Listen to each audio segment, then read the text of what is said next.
সকালে বাংলাদেশে আপনাদেরকে সবাইকে স্বাগত। রুনি এবং জুবাইর আছে এবং আমাদের সাথে একজন মানুষ আছেন যাকে আজ আপনাদের সামনে উপস্থাপন করিয়ে দিতে পারাটাই আমার জন্য একটা বিশাল সৌভাগ্যের ব্যাপার। কারণ শুধু আমি বা আমরা না, আমাদের সমাজের সকলেই এক অবাক বিস্ময়ে তার দিকে আমরা তাকিয়ে থাকার যথেষ্ট কারণও রয়েছে। উন্নত চিকিৎসার আশায় অন্তত কিডনি সংক্রান্ত রোগে যারা ভোগেন তারা যখন ক্রমেই দেশের বাইরে চিকিৎসকদের উপর আস্থা রাখতে শুরু করেছিলেন, কারণ ব্যয় এবং এই চিকিৎসা সক্ষমতা নিয়ে যখন বিশাল বড় অনেকগুলো প্রশ্ন সামনে এসে দাঁড়িয়েছিলেন, তখন 2007 সাল থেকে একটি নাম আমাদের সামনে এসে দাঁড়ায়। তখন হয়তো আমাদের জানবার সুযোগ হয়নি, কিন্তু ক্রমেই আমরা জেনেছি এই জন্যই কারণ একই ধারাবাহিকতা এই পর্যন্ত 1500 অধিক সেবা প্রত্যাশীকে তিনি বিনে পয়সায় কিডনি প্রতিস্থাপনের সুযোগ করে দিয়েছেন। এবং এই জন্য তিনি সর্বোচ্চ রাষ্ট্রীয় সম্মাননা, বেসামরিক সম্মাননা স্বাধীনতা পদকেও ভূষিত হয়েছেন। প্রাউডলি প্রেজেন্টিং আমাদের অধ্যাপক ডাক্তার কামরুল ইসলাম স্যার। শুভ সকাল, স্বাগত সকালের বাংলাদেশে। কেমন আছেন আপনি? আসসালামু আলাইকুম। ওয়ালাইকুম আসসালাম। আমার মনে হয় আপনি আমার সম্পর্কে অনেক বেশি বলে ফেলেছেন। একদমই না, আমি নিজেকে ওইভাবে মনে করি না। আমি সব সময় মনে করি আমার কাজগুলো মনে হয় আল্লাহ পাক করাচ্ছেন, আমাকে দিয়ে করাচ্ছেন। যে কোনো সময় আমাকে আল্লাহ পাক কিন্তু একদম ছুঁড়ে ফেলতে পারেন। আমি এরকম চিন্তা করি সব সময়। আই ফিল মাইসেলফ যে কোনো সময় আমি কিন্তু ধরেন একটা স্ট্রোক হলো, ধরেন একটা কিছু হলো, আমি কিন্তু নাই হয়ে যেতে পারি। কাজে আমি কখনোই নিজেকে এত বড় মনে করি না। আপনি যেভাবে বললেন আমি খুব আসলে এইখানে আসলে বলবার একটু কারণ আছে স্যার, ক্ষমা করবেন, বলবার কিছু কারণ আছে। কারণ চিকিৎসক এবং সেবা প্রার্থীর মধ্যে সম্পর্কটা আমরা সবাই জানি, এবং চিকিৎসক আমাদের পরম আস্থার একটি জায়গা। এবং বাংলাদেশের চিকিৎসকরা অন্তত কোভিডকালীন সময়ে এটার একটা অসাধারণ উপস্থাপনা করেছেন এবং স্বাক্ষর রেখেছেন, এটা বলতেই হয়। তবে আপনি যতখানি মানবিক, আপনার কাছ থেকে যতখানি মানবিকতার প্রকাশ আমরা দেখেছি, বাংলাদেশে এরকম আরও প্রচুর সংখ্যক চিকিৎসক আছেন যারা অভিজ্ঞ, যারা বিশ্বনন্দিত, বিশ্বের বিভিন্ন প্রান্ত থেকে যাদের লেকচার শুনতে বাংলাদেশে আসে কিংবা যাদের নিমন্ত্রণ করে নিয়ে যাওয়া হয় লেকচার দেবার জন্য, তাদের কাছ থেকে এমন প্রত্যাশা আমরা করতেই পারি। নিশ্চয়ই আমাদের ভুল না, সেই জন্য আপনি ব্যতিক্রম হিসেবে বললাম, ক্ষমা করবেন। তারপর স্যার আরো এরকম আছে যে অনেক সময় আমরা শুনি যে তার কাছে কি সর্বস্ব মানুষ খুইয়েছেন, এমনও প্রচুর চিকিৎসকের কাছে যে খুইয়েছেন এমনও আমরা শুনি। কিন্তু সেখান থেকে আপনি আসলে যেটা করে যাচ্ছেন এবং ধারাবাহিকভাবে করে যাচ্ছেন, এটা না যে আপনি 1 বছর করেছেন তারপর করছেন না, তো সেখান থেকে অবশ্যই আপনি অনন্য। এই যে আপনার অনন্য হয়ে ওঠার যে গল্পটা, সেটা তো আমাদের তৈরি, কিন্তু আপনার যে যাত্রাটা আসলে ছিল, ছোটবেলায় কি কখনো ডাক্তার হওয়ার স্বপ্ন ছিল যে না বড় হয়ে ডাক্তার? ছোটবেলায় আসলে আমি আমার মায়ের মুখে শুনেছি আর কি। আমার বাবার স্মৃতি খুব বেশি মনে পড়ে না, কারণ আমার বাবা মুক্তিযুদ্ধে যখন শহীদ হন তখন বয়স আমার সম্ভবত 9 কি 10 এরকম। তো মনে পড়ে যে বাবা বেশ আমাকে আদর করতেন, গালে মানে দাড়িটা লেগে থাকতো, অল্প অল্প দাড়ি ছিল, তো এরকম লাগতো, এটুকু মনে পড়ে। তো বাবা নাকি বলতেন যে আমার এই ছেলে কিন্তু ডাক্তার হবে, বিলাত ফেরত ডাক্তার। তখন থেকে মনে হয় কিছু, কিন্তু সেই 80 সময় দেখেছি তখন কিন্তু ডাক্তারি আর ইঞ্জিনিয়ারিংয়ে বেশি পড়তো মানুষজন। তো ডাক্তারিতে মনে হতো একটু ফ্রি চিকিৎসা, মানে পেশাটা একটু মানে অনেকের উপর নির্ভরশীল নয়, এটা একটা মনে হতো। ওই জায়গায় ধরেন পরিচ্ছন্নতা, বেশ পরিচ্ছন্ন, কারণ ইঞ্জিনিয়ারদের সম্পর্কে অনেক কিছু শোনা যায় যে ওই পেশায় ঢুকলে আবার কি করতে হয় তা বলা যায় না, সেই একটা কারণ। আর মায়েরও ইচ্ছা, বাবার ইচ্ছা, আমার এই কথাটা মায়ের মুখে শুনেছি, সেখান থেকে মনে হয় আমার নিজেরই ইচ্ছা হয়েছিল যে ডাক্তার হব, এরকম আর কি। স্যার একটু আগ্রহী আমরা জানতাম, আপনার স্কুল কলেজ কোথায় ছিল? আমি যখন মুক্তিযুদ্ধের পরে বাবা যখন মারা গেলেন, আমার মা তখন মাত্র ম্যাট্রিক পাস। তো আম্মা ইন্টারমিডিয়েট পড়লেন, ডিগ্রি করলেন, সব নানি বাসা থেকে। আমরা 4 ভাই ছিলাম, আমরা 3 ভাই। এক ভাই তো 5 দিনের ছিল যখন জন্মগ্রহণ করে, তো সেই ভাই সবাইকে নানি বাড়িতে থাকতে হলো। আর আমি, আমার চাচা ডাক্তার নুরুল ইসলাম ছিলেন, উনি হোমিওপ্যাথি বেশ স্বনামধন্য চিকিৎসক ছিলেন, ঢাকাতে ছিলেন। আমার চাচাতো ভাই, আমার সমবয়সী আরও 2জন চাচাতো ভাই ছিলেন, তাদের সঙ্গে আমাকে ঢাকায় পড়াশোনার সুযোগ করে দিলেন আমার চাচা। আমি প্রথম ঢাকা কলেজিয়েট স্কুলে পড়ি ক্লাস 5 পর্যন্ত, তারপরে ধানমন্ডি বয়েজ স্কুলে পড়ি ক্লাস 7 পর্যন্ত।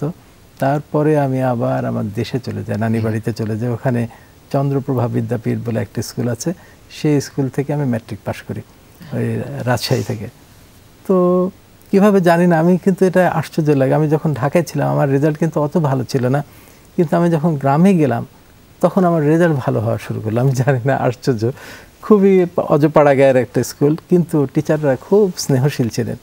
আমার কোনো টিচারের কাছে পড়ার সক্ষমতা ছিল না, তো যে টিচারের কাছে গিয়েছি সবাই এত আন্তরিকভাবে আমাকে মানে সহযোগিতা করেছেন, আমি তাদেরকে ভুলবো না কোনোদিন। তো আমি ম্যাট্রিকে তখন কিন্তু 20 পর্যন্ত প্লেস দিত, আমি 15তম হয়েছিলাম রাজশাহী বোর্ড থেকে। আমার মাও কিন্তু খুব মেধাবী ছিলেন, রাজশাহী ইউনিভার্সিটি থেকে সমাজকর্মে প্রথম হয়েছিলেন। সেই অনেক দিন পরে পড়াশোনা শুরু করে সেই ঢাকায় আসলেন। আমি 80-তে ম্যাট্রিক পাশ করি, আমার মা 79-এ রাজশাহী ভার্সিটি থেকে পড়াশোনা করে ঢাকায় আসেন। আমার ডাক্তার মামা ছিলেন প্রফেসর মুস্তাফিজুর রহমান, উনি তখন তৎকালীন PG hospital Bangabandhu Sheikh Mujib medical ইউনিভার্সিটিতে মেডিকেল অফিসার পদেই ছিলেন। তো ওনার একটা মাত্র রুম ছিল, সেই রুমে আমরা গাদাগাদি করে থাকতাম, অনেক কষ্ট করে থাকতাম। আমি ঢাকায় আসলাম, ঢাকা কলেজে ভর্তি হলাম, ঢাকা কলেজ থেকে ইন্টারমিডিয়েট করলাম। তো এই মামা, আমার ছোট মামা আর এক মামা সবাই অনেক সহযোগিতা করেছেন। আমার মনে পড়ে আমার মামার, ডাক্তার মামার অনেক কিছু আমি ব্যবহার করেছি, অনেক কিছু, বইপত্র তো আছেই, তাছাড়া অনেক কিছু ব্যবহার করে আমি কলেজ করেছি। সবকিছু বললাম না, যাই হোক, মানে এই মামারা আমাদের অন্তরের মানে খুব এখনো আপন। তো ইন্টারমিডিয়েটে আমি ঢাকা কলেজ থেকে 10ম স্থান করি অধিকার। তারপরে ঢাকা মেডিকেলে পড়াশোনা শুরু করি। কিভাবে যেন ঢাকা মেডিকেলেও ফার্স্ট প্রফে প্রথম হয়ে গেলাম, আমি জানি না কীভাবে, জানি না হয়ে গেল। তো আসলে মেডিকেল কলেজে একবার প্রথম হলে না, পরবর্তী ইয়ারগুলি সহজেই প্রথম হওয়া যায়, মনে হয়। আমি জানি না, টিচারদের বোধহয় একটু নজর বেশি থাকে, হয়তো একটু বেশি সহানুভূতিশীলও থাকে কিনা জানি না, কিন্তু বরাবরই এরকম মানে 5th ইয়ার পর্যন্ত, ফাইনাল ইয়ার পর্যন্ত প্রথম হয়ে গেলাম। বেশ কয়েকটাতে অনার্স মার্ক ছিল আমার। সার্জারি করব কিনা তখনও অত সঠিক ছিল না। আমি অ্যানাটমিতে খুব ভালো ছিলাম, মানে যে যে ব্যবচ্ছেদ করা, এই যে লাশ ইয়ে করা, কাটাকাটি, এগুলি খুবই ভালো লাগতো। আমি না দেখে বলে ফেলতে পারতাম। আমি অনেক সময় রিক্সায় যেতাম, তো রিক্সারা যে করতেছে আমি পেছন থেকে বলে দিতে পারতাম এটা পেছনে এটা আছে, এরকম মানে ভিজুয়ালাইজ করতে পারতাম। তো মনে হয় সার্জারিতে ভালো করবো, মানে কারণ মেডিসিনে অনেক কিছু মুখস্থ করতে হয়, সার্জারিতে হাতে কাটাকাটি করলে হয়ে যায়। পরে যখন ইন্টার্নি করি, সার্জারি বেশ ভালোই লাগে, অত কঠিন মনে হয় না। তো সেই থেকে মনে হলো বোধহয় সার্জন হতে পারি। তো যাই হোক, ইন্টার্নি শেষ করলাম। আমার পোস্টিং হলো 93-তে ইয়েতে, রাজশাহীতে। তার আগেই আমি এফসিপিএস পার্ট 1 করে ফেলি। সেই সময় বেশ কঠিন ছিল। এখনো কঠিন স্যার, এফসিপিএস প্রথমবারে শেষ করাটাই অনেকের জন্য অনেক কঠিন হয়ে দাঁড়ায়। তখন অনেক কঠিন ছিল, জুনিয়র কেউ পরীক্ষা দিতে, সবাই সিনিয়র। আমরা 3 বন্ধু ছিলাম, একসাথে পড়াশোনা করে পরীক্ষা দিয়ে দেখি, আমি ভাবি না যে পাশ করে, যে পাশ হয়ে গেল। তো মানে তারপর ঢাকা মেডিকেলে আমি ট্রেনিং করলাম। তা আমার অনেক শ্রদ্ধেয় স্যার ছিলেন, মনে হয় আমার কাছে মনে হয় এনারা পিতৃতুল্য। আমার হয়তো বাবা নাই, কিন্তু অনেক স্যারকে পেয়েছে। মানে প্রফেসর আতের রব্বি স্যার, উনি অবশ্য মারা গিয়েছেন, আওয়াল স্যার, তারপরে অনেক সার্জারি যারা বড় বড় স্যার ছিলেন তারা, শহীদ স্যার আছে, এখনও প্রায় মানে ফোন করবেন এবং বলবেন যে হ্যাঁ খোঁজ খবর এখন কতগুলি ট্রান্সপ্লান্ট হলো, কতগুলি কি হলো, কেমন কি, এখন পর্যন্ত আমার ক্লিনিকে চলে আসেন এরকম। তো সার্জারিতে পার্ট 1 হলো, পার্ট 2 পরীক্ষাও একবারই হয়ে গেল। তারপরে কি করব ঠিক ছিল না যে ইউরোলজি করব কিনা। তা আমি অনেকগুলোতে ট্রাই করেছিলাম প্রথম দিকে। প্রথমে যখন ট্রেনিং করি আমার ইচ্ছা ছিল যে বাবা বিলাত ফেরত বলেছে, একটু আমাদেরও ইচ্ছা ছিল এফআরসিএস যদি করা যায়। তো ওখানে ট্রেনিংয়ের ব্যবস্থা 6 মাস করে বিভিন্ন ডিপার্টমেন্টে করতে হয়। তা আমি নিউরো সার্জারিতে করলাম এক সময়, যে কেন যেন মনে হতো চ্যালেঞ্জিং জিনিসগুলো নিতে ভালো লাগে। তো কারণ আমরা যদি না করি চ্যালেঞ্জিং কে করবে, এটা একটা যেহেতু ভালোই রেজাল্ট ভালোই হয়, কাজকর্ম ভালোই করা হয়। তো নিউরো সার্জারিতে দেখি অনেক সময় লাগে। একটা সার্জারি আমার মনে আছে, রোজার দিন প্রথম মানে সকাল 8টায় শুরু হয়েছে, ইফতারি পর্যন্ত ওই মানে ইয়েতে করতে হয়েছে, এরকম মানে সারাদিন চলছে।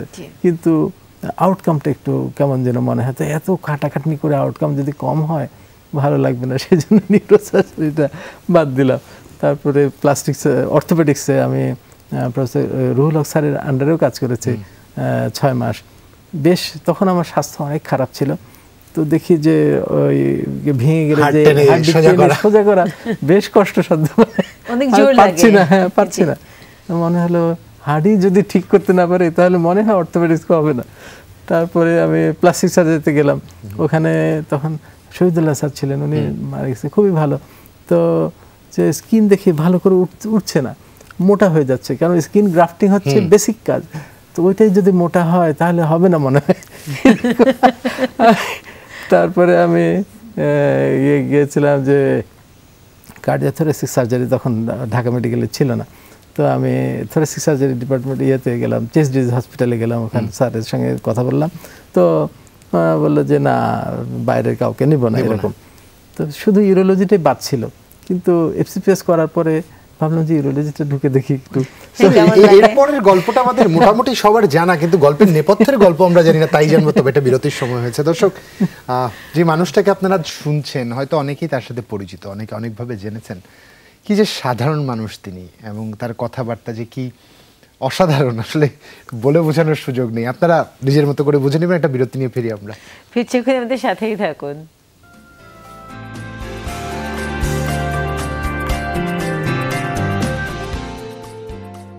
স্বাগত একবার, দেখছেন সকালের বাংলাদেশ। জুলহা জুবাইর আপনাদের সাথে আছি, সাথে আছি মিরুনি, এবং আমাদের সাথে আছেন একজন অসাধারণ মানুষ, অধ্যাপক ডক্টর কামরুল ইসলাম, স্বাধীনতা পদকপ্রাপ্ত চিকিৎসক। আবার তোমাকে কারেক্ট করে দিবে স্যার, এখন স্যার বলবে স্যার অসাধারণ না, স্যার আমাদের চেয়েও সাধারণ। এবার আপনার প্রশ্ন চলে যাচ্ছে। সাধারণের মাঝে সবসময় অসাধারণ থাকে না, স্যার নিজেও জানেন। কিন্তু স্যার এই যে পুরো জার্নিটা, অনেক জায়গা ঘুরে এসে তারপর ঠিক করলেন যে না আসলে কিডনিতেই আসলে মনে হচ্ছে, কখন মনে হচ্ছে এটি আসলে আপনার জন্য রাইট? যখন দেখলাম যে ইউরোলজিতে, তখন ওহাব স্যার ছিলেন, কিবরিয়া স্যার ছিলেন, উনিও করোনার সময় মারা গেছেন, তো ওনাদের কাছে জিনিসটা বেশ সহজ লাগলো। এবং একটা জিনিস মনে হলো যে ইউরোলজিটা বেশ একা একা অনেক কাজ করা যায়, অনেক ডিপার্টমেন্ট লাগে। ধরেন কার্ডিওথোরাসিক সার্জারিতে আপনার খুব মানে এক্সপিরিয়েন্সড অ্যানাস্থেটিস্ট লাগে, পারফিউশনিস্ট লাগে, অনেকের সম্পৃক্ততা লাগে। কিন্তু ইউরোলজিতে দেখলাম যে একা একা অনেক কাজ করা যায়। বাংলাদেশে একটা সমস্যা, অনেককে যখন একসাথে করতে হবে তখন সেই কাজটা করা খুব ডিফিকাল্ট হয়ে যায়, ধীর হয়ে যায়, ডিফিকাল্ট হয়ে যায়, এবং মনমতো টিমমেটও পাওয়া যায় না, পাওয়া যায় না, কিছুদিন পরে চলে যায়, এরকম হয়, অনেক সমস্যা। তো ভাবলাম তাহলে ইউরোলজিটা দেখি কি হয়। তো ওখানে 98 পর্যন্ত করলাম বঙ্গবন্ধুতে, তারপর এমএস খুললো তখনই, তা আমি এমএসে ঢুকে পড়লাম। তো আমার 96-95-এ আমি এফসিপিএস করি। অনেকেই কিন্তু তখন এফসিপিএস পাস করলে কিন্তু জেলা শহরে গেলে অনেক ইনকাম করা যায়। বরাবরই আমার ইচ্ছা ছিল যে পোস্ট করব, মানে সাব স্পেশালাইজেশন করব ইউরোলজিতে, তো করলাম। তো আমার 2000 সালে হয়ে গেল, 2 বছর লাগে। তখন আমরা এফসিপিএস করা থাকলে 2 বছরে আমরা এমএস করতে পারলাম, মাস্টার্স ইন ইউরোলজি। করার পরে তখন কিন্তু আমি প্রায় 4 বছর বঙ্গবন্ধুতে ছিলাম। সেই সময় ট্রান্সপ্লান্ট কিন্তু একমাত্র প্রতিষ্ঠান বঙ্গবন্ধুতে হতো। তো প্রায় 50টার মতো ট্রান্সপ্লান্টে মানে সংযুক্ত হতে পেরেছিলাম সেই সময়। যদিও তখন স্টুডেন্ট, অত সম্পৃক্ততা না হলেও অনেকখানি স্যাররা করতে দিয়েছিলেন। তো দেখতাম যে সার্জারিটা বেশ কঠিন। সেই সকাল 7টায় শুরু হতো, কখনো দুপুর 2টা, 3টা, 4টাও বেজে যেত এরকম। এবং অনেক সময় দেখা যেত আশা পর্যন্ত রেজাল্ট হতো না, দেখা যাচ্ছে সফল হয়নি কিংবা কিডনিটা কাজ করছে না। তখন রোগীরা কি কান্না, কত কষ্ট করে, কত খরচ করে, কত একজন কিডনি দান করলো, সেটা চলতেছে না, অনেক প্রশ্নের সম্মুখীনও হতে হয়। এত কঠিন কাজে ঢুকবো আমার কিন্তু ইচ্ছা ছিল না তখন। তো 2000 সালের কথা। তারপরে আমি পাশ করার পরে আমাকে প্রথম ঢাকা মেডিকেলে রেজিস্ট্রার হিসাবে পোস্টিং হলো, তারপরে বরিশাল মেডিকেলে সহকারী অধ্যাপক হিসেবে পোস্টিং হলো। তখন আমি জেনারেলি ইউরোলজি নিয়েই ব্যস্ত, এই পাথর সার্জারি, এই কিডনিতে টিউমার সার্জারি, ব্লাডারে টিউমার, এই অন্যান্য প্রস্টেটের সমস্যা, এই সব সার্জারি নিয়ে ব্যস্ত।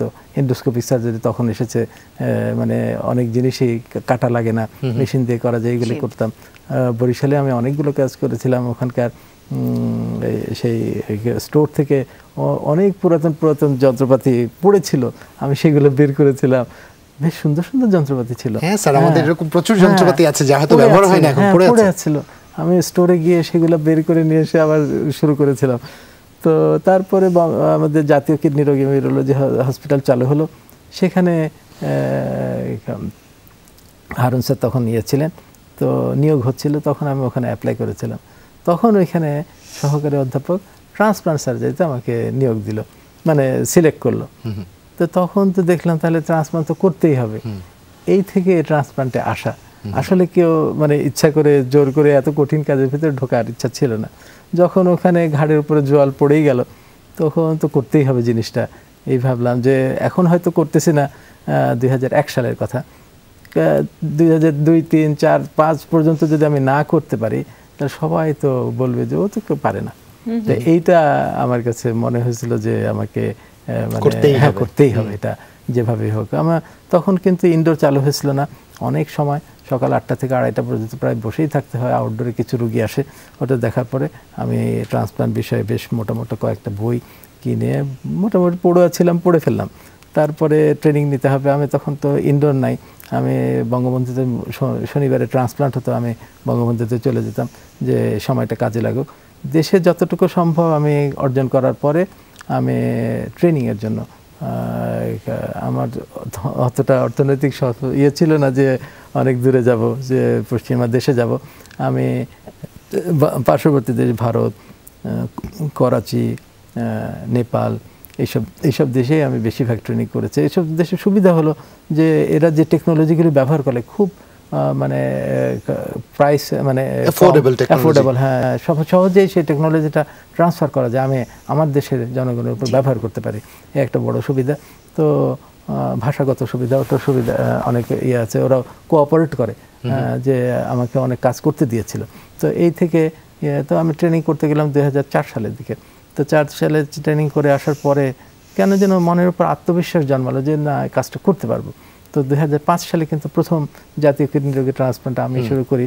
কিন্তু তখন একটা সমস্যা হয় যে আমি সহকারী অধ্যাপক, সহযোগী অধ্যাপক না হলে নিজে করতে দেওয়া যাবে না, এটা একটা বাধ্যবাধকতা ছিল। তো হ্যাঁ, তখন দেখলাম যে কি করা যায়, আমার স্যারদের ডেকে আনতাম, বঙ্গবন্ধু থেকে টিম ডেকে নিয়ে আসতাম, আমি সব রেডি করলাম, বঙ্গবন্ধু থেকে টিম ডেকে নিয়ে আসলাম। এখন নিজে হাতে না করলে তো আমি জিনিসটা ভুলে যাব। তো সেই জন্যই আমার জেদ করে হয়তো ওই প্রাইভেট সেক্টরে কাজ শুরু করা। তখন তো আমি যে জায়গায় কাজ করতাম সেখানে কোনো ডায়ালাইসিস ছিল না। আমি বরাবরই আমার কেন যেন যন্ত্রপাতির উপর খুব একটা ন্যাক ছিল, আমার অনেক যন্ত্রপাতি আমি তখন কিনে ফেলতাম। আমার মানে নিজস্ব জিনিস কিছু কিনতাম না, কিন্তু একটু কিছু জমলেই আমার প্রায় সেই সময়ের কথা বলছে, আমার টেলিস্কোপই ছিল, ইউআরএস কারো কাছে ছিলই না, আমার কাছে 3টা রাখতাম, যে চিকন, আরও চিকন, মোটা, মানে অনেক সময় দেখা যায় যে ইউরেটার যে জিনিসের ভেতরে ঢুকছে না, তখন আরেকটু চিকন লাগবে, আর একটু চিকন লাগবে, সবগুলো মানে ইট শুড বি 100% সাকসেসফুল হতে হবে, যেটাই শুরু করি সেটাই শুড এটা টার্গেট। যে অনেকে মনে করতে নষ্ট হয়েছে, যন্ত্রপাতির দামও বেশি, তো আমার ওইদিকে গা করতো না, নিজস্ব যন্ত্রপাতি দিয়ে কাজ করেছেন, সংগ্রহ করেছেন, হ্যাঁ, সবগুলি চেষ্টা করতাম। তো এরকম ডায়ালাইসিস মেশিনও আমার আত্মীয় স্বজনকেও, আমার এক মামা তো আমেরিকা থেকে, ওনার কাছ থেকেও উনিও ডোনেট করেছিলেন। আমি 4টা মেশিন নিয়ে ডায়ালাইসিস শুরু করি 2005 সালে। তো 2007 সালের দিকে দেখলাম আমাদের প্রায় 30 জন রোগী, ডায়ালাইসিস রোগী, মানে রেনাল ফেলিয়ার রোগী, তারা ডায়ালাইসিস করতে আসছে।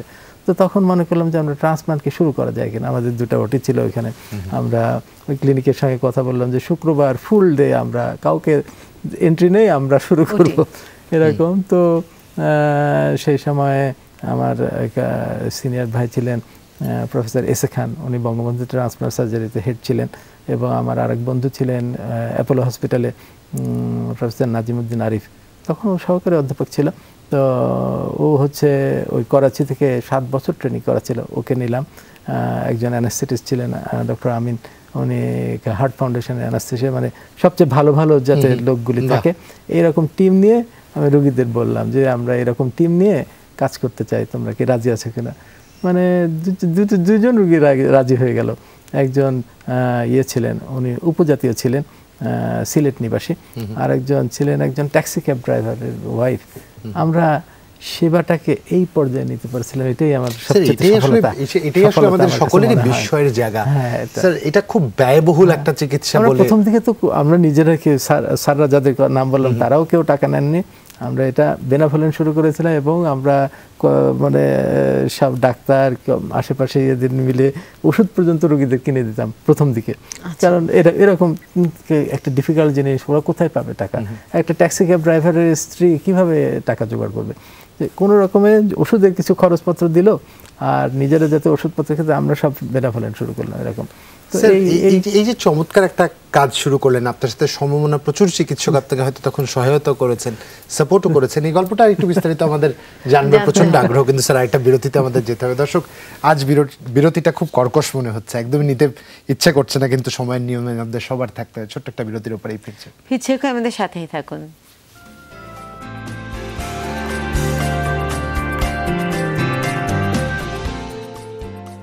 বিরতির পর সকলে বাংলাদেশ, আপনাদের সবাইকে স্বাগত। রুনি আছে, সাথে আছে জুবায়ের।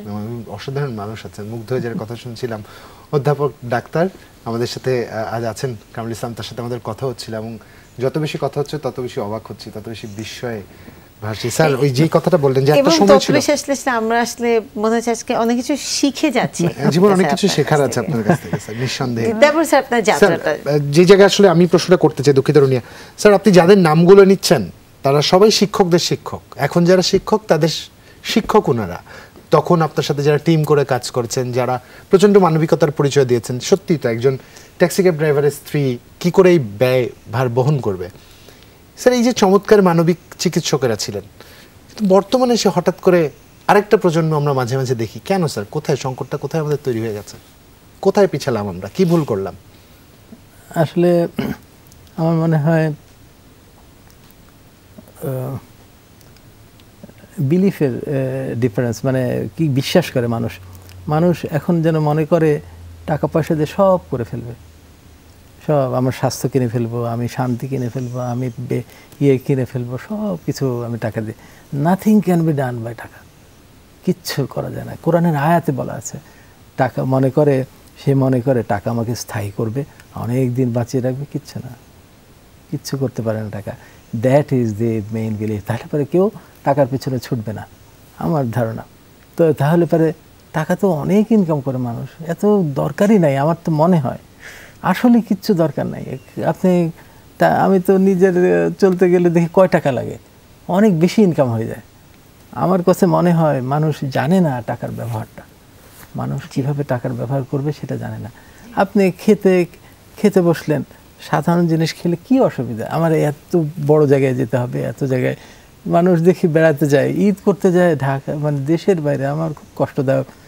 তুমি এই টাকাটা যদি গ্রামের বাড়িতে যেতা, আমার কাছে মনে হয় গ্রামের কত গরিব মানুষ, তাদেরকে 2টা টাকা দিলে তারা যে হাসিটা দিবে, যে প্লিজড হয়ে দোয়া করবে, সেই জিনিস কোনোদিন বিদেশে গিয়ে পাবে? আমার মনে হয় না। তাহলে আপনি বিদেশে যায় কেন? সেই আপনি গ্রামের বাড়িতে যান, সেই একটু ঘোরাঘুরি করে ওই টাকাটা দেশে দিয়ে আসেন, মনের যে তৃপ্তিটা হবে, আমার মনে হয় অন্য কিছুতেই সেটা হবে না। এই জিনিসটাও মানুষ জানে না। এই দান করলে যে তৃপ্তিটা হয়, যে ভালো কাজ করলে তৃপ্তিটা হয়, সেই জিনিসটা মানুষ জানে না। এই জিনিসটাই আমার কাছে মনে হয় সেটা করে। এখানে আসলে স্যার, আমরা যদি এইভাবে চিন্তা করে দেখি, একটা মানুষ যখন, যেভাবে জুবায়ের বলছিল, যখন তিনি অসুস্থ থাকেন, সবচেয়ে ভালনারেবল সিচুয়েশনে থাকে এবং তার জীবন এবং মৃত্যুর মধ্যে তখন কিন্তু অসুস্থ থাকেন, সেখানে কিন্তু একমাত্র ডাক্তার থাকেন এবং তিনি সেটা একমাত্র, অনেক সময় আপনারা বলেন যেটা মিরাকাল কিভাবে হয়ে গেছে আমরা নিজের আসলে জানি না। অথচ একটা সুস্থ মানুষ, সকালেও দেখলাম সুস্থ আছে, বিকেলে গিয়ে দেখলাম তিনি মরে গেছেন, কিভাবে হয়ে গেছেন, তিনি চলে গেছেন, সেটাও জানি না।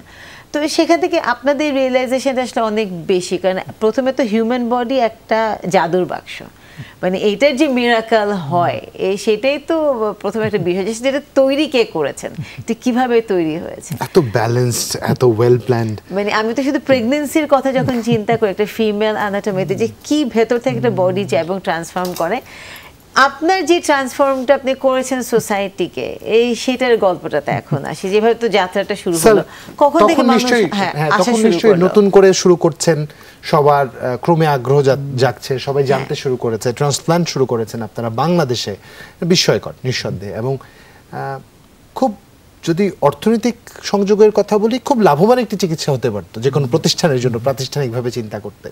সেই একটা জায়গায় বিনে পারিশ্রমিকে কেন স্যার? এই উদ্দেশ্যটা মানে এই কারণটা আসলে কেন? একদম সত্য কথা বলি, প্রথম দিকে ধরেন আমরা যখন ট্রান্সপ্লান্ট শুরু করি তখন তো আমরা কেউই ট্রান্সপ্লান্ট সার্জারি ছিলাম না, তাই না? তো আমাদের কাছে কেন রুগী আসবে? আমরা অনেক কনভিন্স করে করে তারপরে রুগী এসেছে। আমি তো তাদেরকে সেলুট করি, তাদেরকে সালাম করি, তারা আমাদের ছুরির নিচে এসেছে, এটা আস্থা রেখেছে। এটা তো সবচেয়ে বড় জিনিস। এবং আমি সব সময় আমি যে কাজটা করলাম তার রিওয়ার্ডটা চিন্তা করি, what is the result of the work, সেই কাজটার কী রেজাল্ট হলো, that is the best reward. আমার কাছে মনে হয়, আপনি যেহেতু প্রেগনেন্সির কথা, একজন মা সবচেয়ে খুশি হয় যখন তার সন্তানটা, সুস্থ সন্তান হাসি দেয়, তার সব জিনিস ভুলে যায়। সে কি টাকা দিয়ে কিছুই চায় না, ওই বাচ্চাটাকে চায়, তাই না? আমরা সেরকম যে নজরুল ইসলামের কি যেন সৃষ্টি সুখের উল্লাসে, আমার কাছে মনে হয় যে অনেক জিনিসপত্র শুধু টাকা দিয়ে করা যায় না, কোনো যায় না। তো আচ্ছা, কেন করলাম আর কি, যে এই প্রথম দিকে তো আমরা নিজেরাই এই কাজটাকে পারবো কিনা, সাকসেসফুল হবে কিনা, সেজন্য বিনা পয়সায় করা ছাড়া উপায়ও ছিল না। এখন হয়তো বলতে পারো এখনো কেন বিনা পয়সা, এখনো কেন বিনা পয়সায়? এখন তো অনেক রোগীর সিরিয়াল, প্রায় 2 মাসের সিরিয়াল পড়ে থাকে।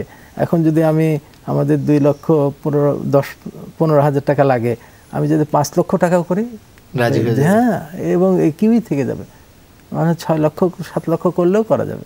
কিন্তু আমার মন চায় কি করবো, what I am doing this মানি দিয়ে আমি কী করবো? এই গরিব মানুষের টাকাগুলি নিয়ে কি করব? আমার কাছে মনে হয় টাকাগুলি নিলে আমি ক্ষতির ভিতরে পড়ে যাব। I believe in that line, যে মনে হয় টাকাগুলি ওর থেকে নিলে, হ্যাঁ, এখন যদি বলতে পারেন হ্যাঁ বড় লোক তো আছে, বড় লোক আছে, তো তাদের জন্য তো অনেক অ্যাভিনিউর আছে, গরিবের অ্যাভিনিউ তো থাকা উচিত। আপনার পার্শ্ববর্তী দেশে ভেলোর, আমরা অনেক আগে থেকে শুনেছি যে ভেলোরে অনেক ভালো চিকিৎসা হয়, কিডনির হয় এবং কম খরচেই হয়। তো আমাদের দেশে একটা হবে না, এটা একটা জিত ছিল যে আমাদের দেশে এরকম একটা হসপিটাল হোক যেখানে এরকম মানুষ আস্থাশীল হবে। আমরা যেরকম গত বছর 252টা এক বছরে করেছে ট্রান্সপ্লান্ট।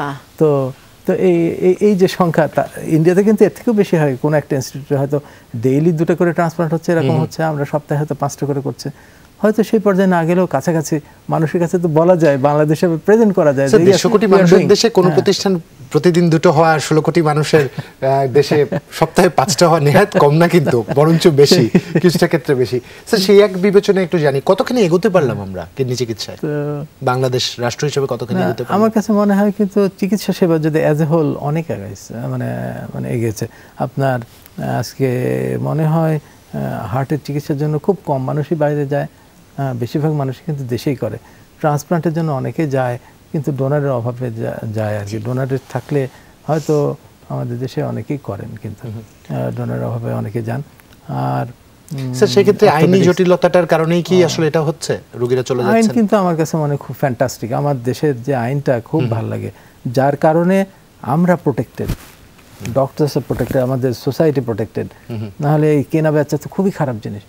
একটা কেনা বেচা, একটা মানুষকে 2 লাখ টাকা দিবে আর 20 লক্ষ 30 লক্ষ টাকা আরেকজন নিয়ে নেবে, এটা তো ঠিক না।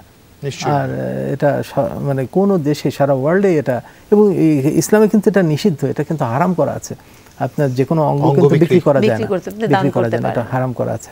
তো কাজে আমার কাছে মনে হয় আমাদের আইনটার কারণেই আমরা কিন্তু সেফ, আমাদের কিন্তু বদনাম নাই। এমনকি আমি অনেক আর্টিকেল খুঁজে দেখছি, বাংলাদেশের নাম কিন্তু সেখানে নাই যে এখানে কেনা বেচা হয়, এটা কিন্তু নাই। তো আমার কাছে মনে হয় ভালো, যে জিনিসটা করা দরকার, আমার কাছে মনে হয় যে ক্যাডেভার, মৃত ব্যক্তি থেকে নিয়ে, আমার মনে হয় বাংলাদেশের মানুষ অনেক মানে মেন্টালি কিন্তু এগিয়েছে।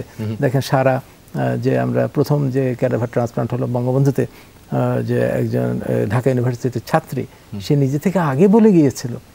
সাচ এ ডেভেলপমেন্ট আমার কাছে মনে হয় অ্যাটলিস্ট 10% হোক না, কারণ 10% হলেও তো 2 কোটি মানুষ। স্যার সেক্ষেত্রে তো নিশ্চয়ই ইসলামে কোনো নিষেধ বা নিষেধ বিধিনিষেধ নেই। নেই। ইসলাম প্রত্যেকটা ইসলামিক এই দেশে কিন্তু ক্যাডাফার ট্রান্সপ্লান্ট চালু আছে, এবং ইসলামিক যে মদিনা ইউনিভার্সিটি, আল আজহার ইউনিভার্সিটি, সবগুলো থেকে এটা অ্যালাউ করা আছে, কাজে এটাতে কোনো বাধা নেই। অনেকে বলে থাকে, কিন্তু আসলে কোনো বাধা নেই। স্যার আসলে যে কনভারসেশনে আছি একটা পর্বে শেষ করা আপনার সাথে সম্ভব না।